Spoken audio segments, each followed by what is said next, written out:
¿Cómo están, jóvenes? Buenos días. Creo que podemos comenzar nuestra clase. Bien, hemos concluido prácticamente la primera parte de nuestra materia, la parte de precálculo, y hoy debemos ingresar al cálculo, ¿verdad? ¿Han visto sus notas? No sé si alguien tiene alguna observación. En realidad hemos cumplido todo lo que, bueno, o he cumplido todo lo que les había prometido, ¿no? He tomado en cuenta las prácticas y también los que han ingresado sus exámenes a tiempo. Inclusive les he dado más tiempo. He considerado hasta 3 minutos después de la hora que debían haber ingresado sus exámenes al módulo. Bien, les escucho entonces antes de volcar la hoja y entrar de lleno a la parte que nos toca avanzar. ¿Qué dicen?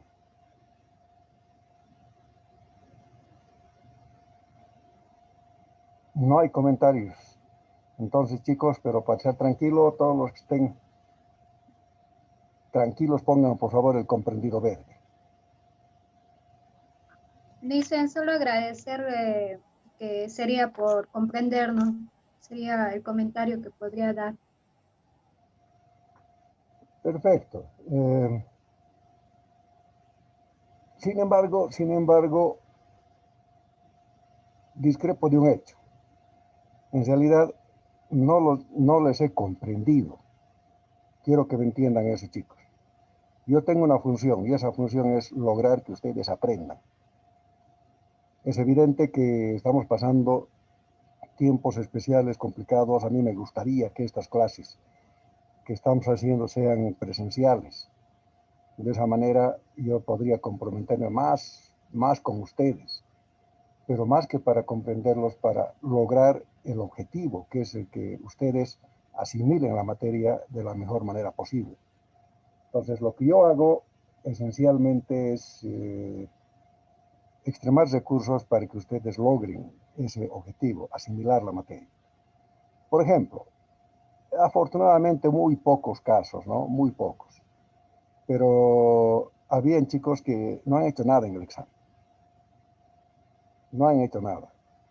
En realidad, si yo fuera estricto, tendría que haberles puesto, no sé, 1.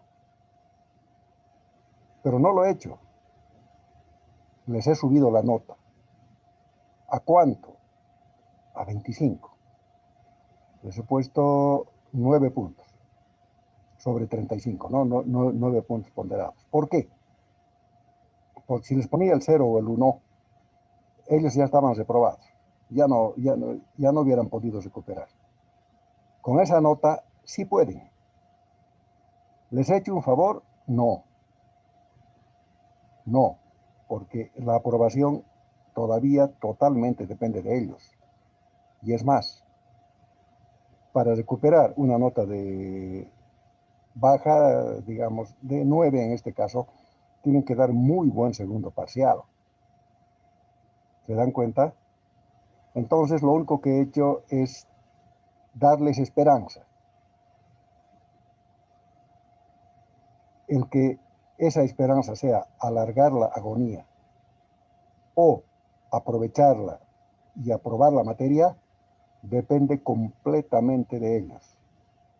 ¿Se dan cuenta, verdad? Entonces, no es el hecho de que yo trate de comprenderles. El hecho es de que trate de que como grupo y además de manera individual, todos logren aprovechar la materia. Consideren de que en la universidad ustedes ya están buscando una profesión.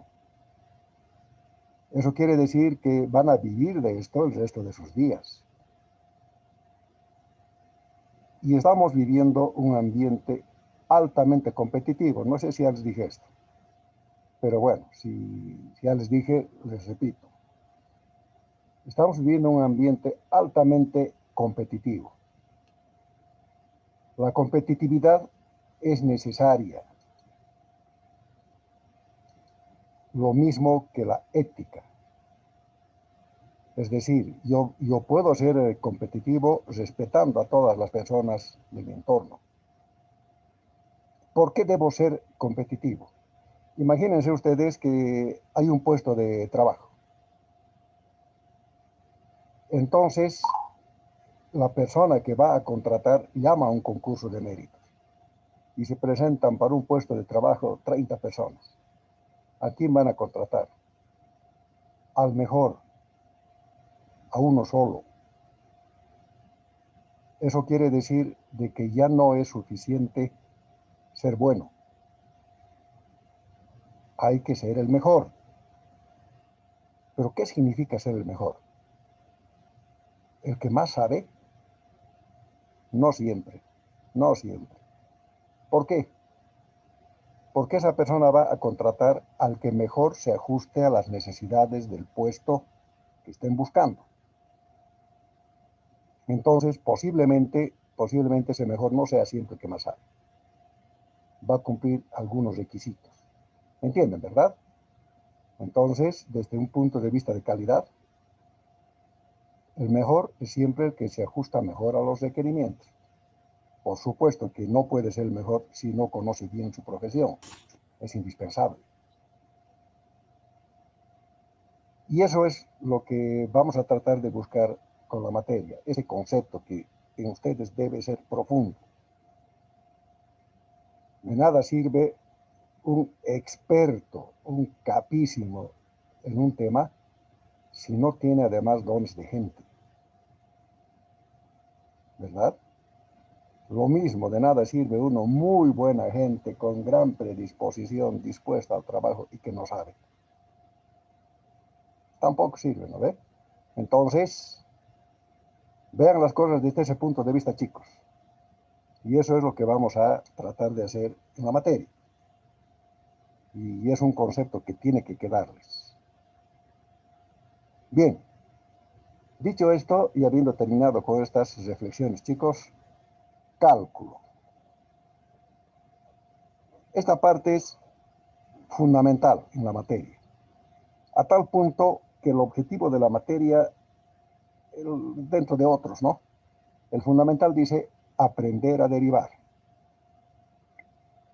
Entonces, de ahora en adelante, en todos los exámenes que demos, las pruebas y más, vamos a hacer derivación. Ya no vamos a ver los puntos del anterior parcial, solamente derivación. Entonces van a aprender a derivar. Vamos a aprender a derivar. Digo vamos porque otra vez les digo también este concepto. En todos los años que tengo de vida, lo que más he aprendido es que nunca se termina de aprender. Nunca.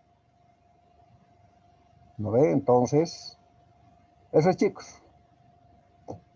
Entramos al cálculo y tiene que darle la máxima atención a todo lo que vamos a ver. A ver, ¿qué es el cálculo? ¿Qué es el cálculo?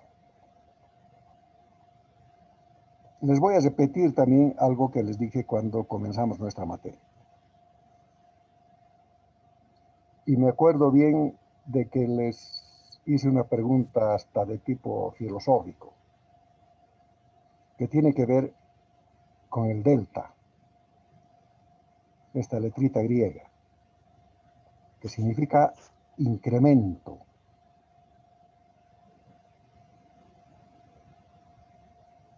Final menos inicial. 2 menos 1. ¿Lo ve? Este concepto es fundamental, porque el cálculo justamente bueno, dicen en algunos textos, van a leer, que el cálculo es el álgebra de los incrementos. Ya no hablamos de valores constantes. 3 naranjas más 2 naranjas, 5 naranjas. No hay dónde perderse. Pues si nosotros hablamos de incrementos, estamos hablando de deltas. ¿Se acuerdan de la pregunta que les hice? ¿Existe el presente? ¿Se acuerdan lo que me respondieron ustedes? A ver, Sí, Lice. ¿qué me respondieron? A ver, ¿existe o no existe el presente? Les escucho. Nos dijo que depende, ¿no? Porque ahorita nuestro presente es que somos estudiantes y ese va a ser el presente hasta en 5 años, en 4 años más. Correcto. Pero les di otro concepto más. Sí, creo que era con, no me El acuerdo, pero algo presente así es el era. momento. El Está presente es el viviendo en el momento. momento. ¿Y qué es un momento? A ver, ¿Es un tiempo determinado en el espacio o es un tiempo determinado? eso es. Ay, ya chicos, me agrada que se acuerden. Pero seguramente en ese momento yo les lancé una pregunta y parecía fuera de contexto. Ahora ya vamos a entrar en el cálculo, entonces ahora voy a ir tratando de ser un poco más preciso. Pregunta, ¿existe el presente? Respuesta, sí, porque si no existiera, no estaríamos aquí, ¿verdad? No estaríamos aquí conversando, no habría existencia. Pero ¿qué es el presente si en el momento que yo termino de hablar, todo lo que he dicho ya es pasado? ¿Me entienden? Inmediatamente es pasado. Les dije también que, bueno, iremos por ahí primero. Todo lo que termino de decirles ya es pasado. Pero sin embargo tiene que existir el presente. Tiene que existir, porque si no existiera, no habríamos. Entonces, el tiempo que transcurre mientras yo les estoy hablando, lo vamos a entender como un incremento, como un delta T. Un incremento quiere decir tiempo final menos tiempo inicial. A ver, ¿qué es un incremento? Yo tengo 3 pelotitas. ¿Listo? Cantidad inicial, 3. Aumento 2.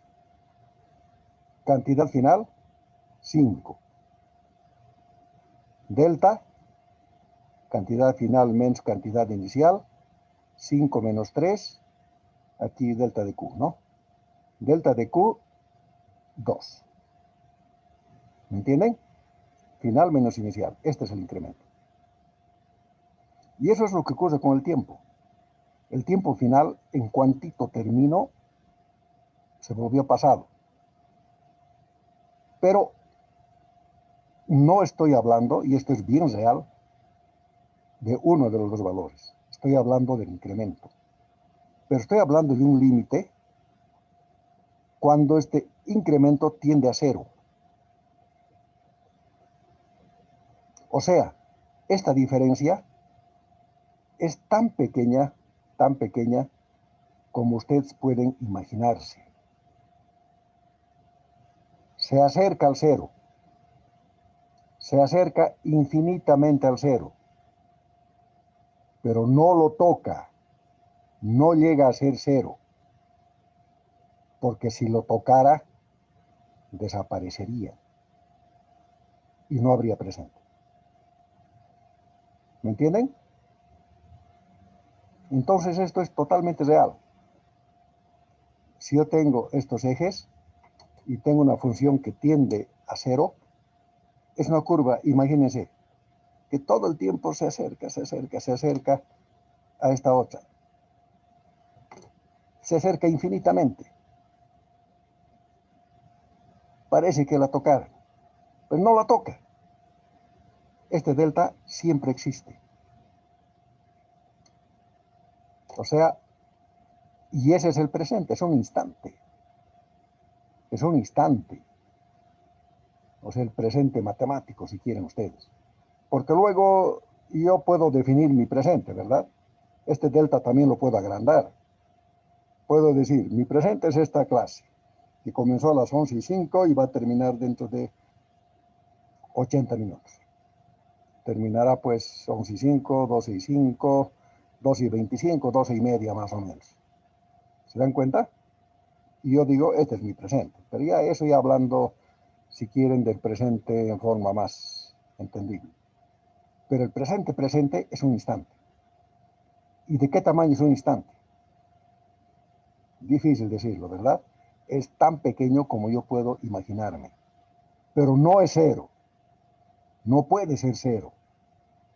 Porque si fuera cero sería nada. Y si fuera nada, no habría presente. ¿Me entienden?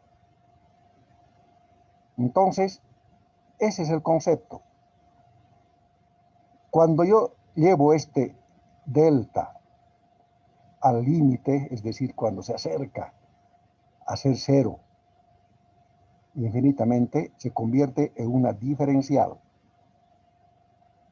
Ya no es delta, yo le llamo diferencial. Es lo mismo, es un delta, pero infinitamente pequeño. ¿Se entendió el concepto? ¿Qué dicen? Van a ver ustedes que esto tiene, pues, grandes aplicaciones. Grandes, grandes, inmensas. Las matemáticas se inventan. Y cuando se inventó esto, Leibniz, Newton y todos los que han cooperado para el desarrollo del cálculo, transformaron las matemáticas. ¿Por qué es importante? A ver, también esto creo que ya lo hicimos, pero no importa. Yo quiero calcular el área de este triángulo. Es una figura regular. El área va a ser, si esta es la altura, base por altura sobre 2. O sea, la distancia AC por H sobre 2. Y es un área exacta. El área de un rectángulo. A esto le llamo H. Y si yo tuviera aquí un sistema de ejes coordenados, esto podría ser delta X, ¿no ve? Y su superficie, el área de este rectángulo, va a ser delta X por H. Y va a ser exacto. ¿Por qué? Porque es una figura regular. Incluso este H yo puedo llamar delta Y si quiere. ¿Por qué delta? Porque es final menos inicial. Es este. Es un incremento. Bueno, también puedo llamarle S si quiero, si es un rectángulo fijo. Pero imagínense que yo les pida el cálculo de esta figura. Ya no hay fórmula. No se puede. Bueno, sí se puede. Pero con la geometría tradicional no se puede, porque es una figura totalmente irregular. ¿Qué haría? Hay un método en topografía que se llama Simpson y Rapson. No sé, tal vez, creo que ya no se usa. Eso me enseñaron a mí cuando estudiaba, cuando todavía no había computadores y más cosas. ¿No ve? El Dividir en método es, partes iguales. ¿cómo dices? Dividir en partes iguales o llenarlo como cuadraditos. Eso, ese es el método Simpson y Rapson. Es decir, yo voy a ir trazando una serie de rectángulos alrededor de mi figura, tratando de ser lo más objetivo posible. ¿No ve? Lo mejor, pues, tratando de cometer el menor error posible. Toditito. Listo. Y cada rectángulo va a tener una altura, y a esto le voy a llamar un delta X. ¿Listo? Luego voy a tener área 1, área 2, hasta área n. Y voy a hacer el área total de mi figura, va a ser la sumatoria de las áreas de estos rectángulos, donde varía desde 1 hasta n. Comprenden esta formulita, ¿verdad? Sumatoria, quiere decir sumar todas las áreas. Y 1 hasta n. A1 es esta, A2 es esta, y son estas, hasta a n. Todos los rectángulos. Cada uno lo calculo, lo sumo y tengo el área de mi figura. ¿Con error? Seguro que sí. Esto, por ejemplo, es un error, está de más. Esto está de más. Algunos lugares esto está menos. Es decir, por más que yo me esfuerce, voy a cometer un error. Esta área va a ser aproximada, no va a ser exacta. ¿De acuerdo? Pero, ¿qué les parece si yo uso rectángulos más chiquititos? Este rectángulo, bueno, ya no va a ser hasta ahí nomás. Este otrito, y así sucesivamente hasta terminar. Rectángulo, el delta X es más chico. Fíjense que el error que voy cometiendo con rectángulos más pequeños es bastante menor que con los rectángulos más anchos. Y mientras más delgado sea mi rectángulo, menor va a ser el error. Por supuesto que va a ser más laborioso, ¿no? No es lo mismo dibujar 8 rectángulos que 25. Más complicado. Pero ¿qué tal si yo llevo al límite? Al límite. Esto es la sumatoria de h por delta x. ¿No ve? Esto es el área de cada uno. Delta x1, delta x2, delta x3, h1, h2. Es decir, voy sumando el área de los rectángulos. El delta x lo llevo al límite. Tiende a cero. Es decir, es tan delgadito como yo puedo imaginarme. Entonces voy a tener este rectangulito, más este rectangulito, más este rectangulito, más este rectangulito, más este rectangulito, un montón de rectangulitos. Pero como son tan delgaditos, prácticamente van a estar al borde de mi figura.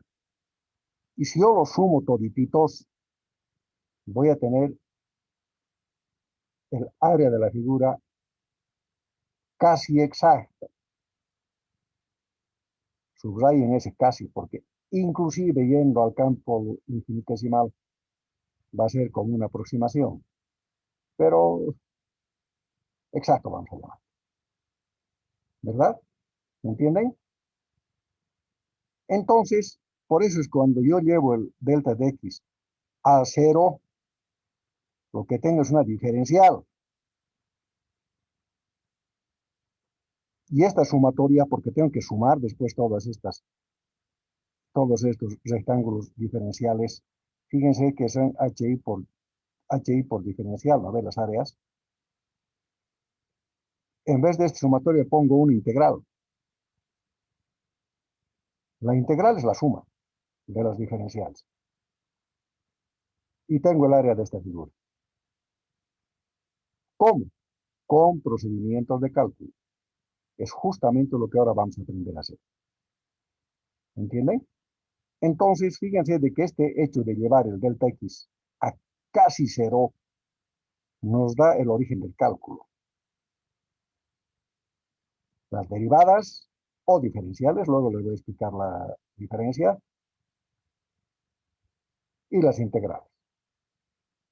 La integral es la suma de las diferenciales.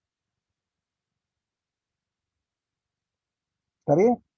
En cálculo 1 vamos a aprender solamente las diferenciales.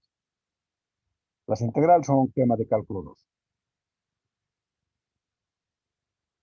¿Alguna pregunta? No sé si me han entendido.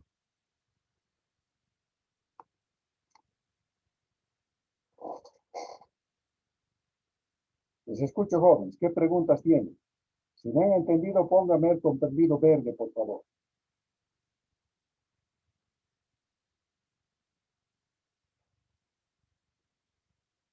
Bien. Creo que me han entendido, pero medio tímidamente, porque muy pocos me han puesto el comprendido verde. Ya, listo, chicos. Vamos a ir avanzando. Este concepto que acabo de darles es el primordial. Lo tienen que entender bien. Ya luego viene la parte operativa de las matemáticas, ¿no? O sea, todo lo que se tiene que aprender para derivar y más. A eso nos vamos a dedicar ahora. Pero sin embargo, lo que hacemos es esto que acabo de indicarles. Van a ver luego de que la derivada se asocia a una tangente y eso significa una pendiente, ustedes ya saben. La tangente es una pendiente, ¿no ve? Eso vamos a aprender también. Pero para poder aprender derivadas, primero tenemos que aprender los límites. Límites. Porque una derivada esencialmente es un límite. ¿Qué es un límite? Es el primer tema. Unidad 4, límites, dicen los. No los he subido todavía a ustedes estas hojas escaneadas de nuestro texto. Les voy a subir luego de que termine la clase al Moodle. ¿Listo?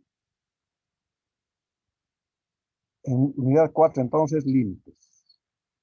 Definición de límite. El tema 1. Se los voy a leer. Sin embargo, el concepto es el que ya les he dado. El libro dice, a menudo es necesario conocer así a qué valor se acerca una función cuando la variable independiente se aproxima a un valor específico. Este valor límite, cuando existe, se llama límite de la función. A ver, les voy a explicar ahora con detalle. Una función de x es igual a x al cuadrado más 3x, por ejemplo, más 2. Por ejemplo, ¿no? Estoy dándoles un ejemplo de una función nada más. ¿Qué es una función?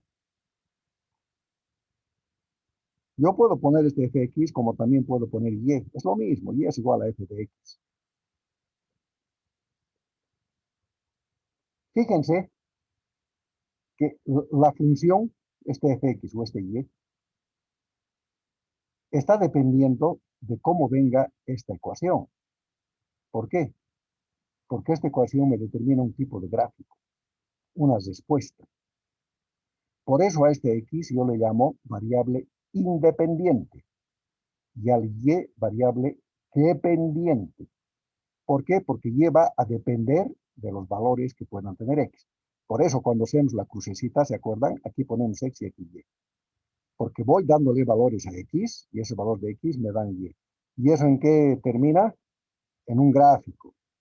Este caso particular es una parábola que se va a abrir hacia arriba. No sé dónde estará mi vértice, tampoco pienso calcular. Pero va a ser más o menos así. Y si yo le pongo aquí otro valor, va a ser otra parábola, pero diferente. Si no pongo el cuadrado, va a ser una recta. Es decir, la función va a depender del gráfico, o perdón, de la ecuación. Y esta ecuación me va a determinar un gráfico, una respuesta. Y de este gráfico van a depender muchas cosas. Por ejemplo, si tengo una recta con pendiente negativa, ya saben que es decreciente. Con pendiente positiva es creciente. Entonces, una función vamos a entender como algo que depende del mecanismo de acción. Y ese mecanismo es la función. Y la función va a depender de cómo estén distribuidas las variables. Haciendo una analogía medio grosera, no me gusta, pero a veces en los textos nos explican así. Imagínense que yo tengo una máquina. A esa máquina ingreso carne de chancho, de cerdo. ¿Qué me arroja? Salchichas, chorizo. Eso me arroja mi máquina. ¿Qué está ocurriendo? La máquina es como la función. Introduzco valores, en este caso la carne de cerdo, se transforman aquí adentro y me arroja lo que yo quiero que me arroje. ¿No ve?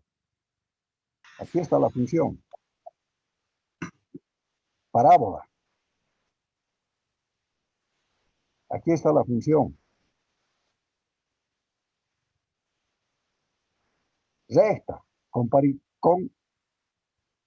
pendiente negativa. X1 vamos a poner, para que no crean que es lo mismo. Recta, igual que esta, no, muy diferente, porque esta pendiente positiva es creciente. Es creciente, me está dando una relación directa, aquí una relación inversa, aquí una parábola. Si esto fuera negativo, sería parábola al otro lado. ¿Se dan cuenta? Cada que varía esto, varía esta respuesta. Es un gráfico diferente. Entonces, esta es la función. Yo puedo variar aquí adentro. En vez de salchichas me dará, pues, no sé, carne molida. ¿No ve? Variando esta función, variando la máquina. Entonces, el gráfico asociado a una función es una respuesta a la función. ¿Está bien? No sé si me han entendido. Ese es el concepto de función. Al margen de lo que ustedes van a aprender en álgebra, seguramente, no sé, función unívoca, biunívoca, que cuando tienes relación con un solo, con dos, con tres, olvídense de eso. Aprendan este concepto. Una función es algo que me transforma. Y el tipo de gráfico es fundamental. Una función senoidal es una onda.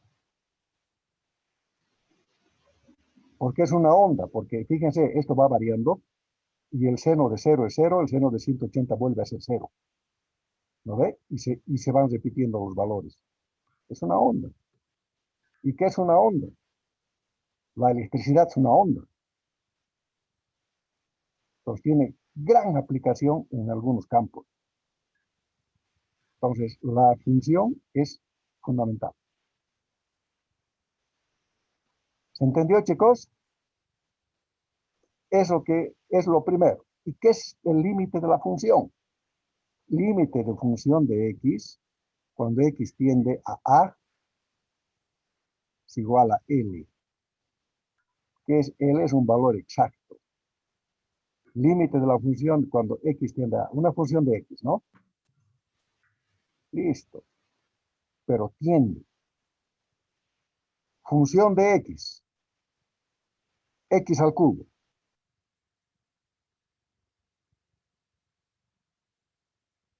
Si x tiende a 2, fíjense que no está tendiendo a 0, ¿no? No siempre tiende a 0. En este caso tiende a 2.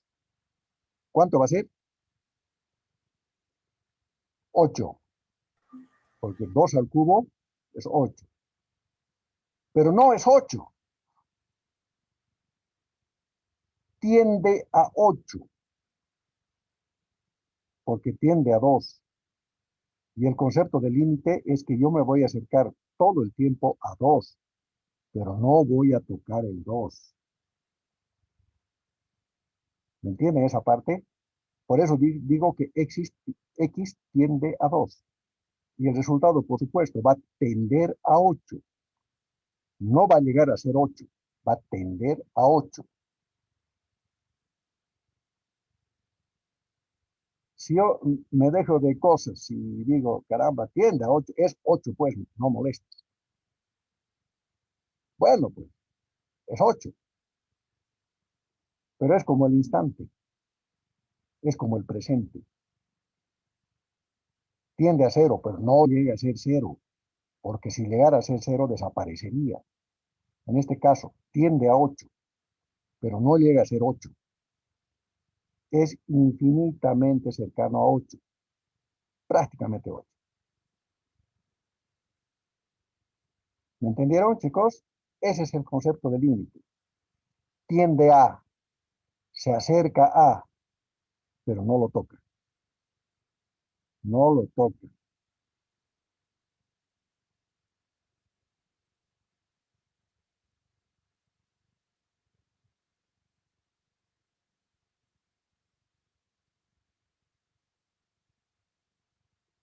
¿Se entendió? Si han entendido, pónganme el comprimido verde, por favor. Si no, el rojo.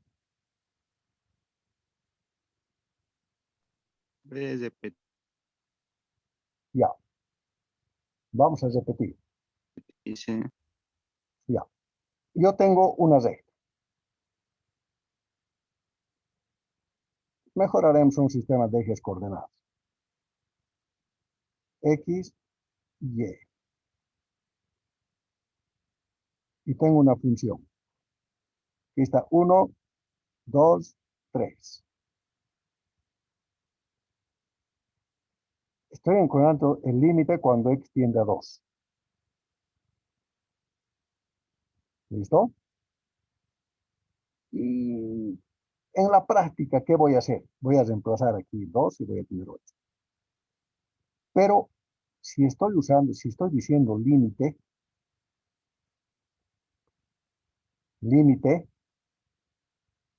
de f de x cuando x tiende a 2, estoy diciendo de que todo el tiempo me voy a acercar a este 2, pero no voy a llegar a tocar. Me acerco, me acerco, me acerco, me acerco, me acerco, me acerco, me acerco y me sigo acercando. Pero no lo toco. Me voy a acercar indefinidamente, infinitamente, pero no lo voy a tocar. Por eso que el resultado va a tender a 8. Y se va a acercar por derecha y por izquierda. Ahorita vamos a ver esta parte. Pero no lo va a tocar.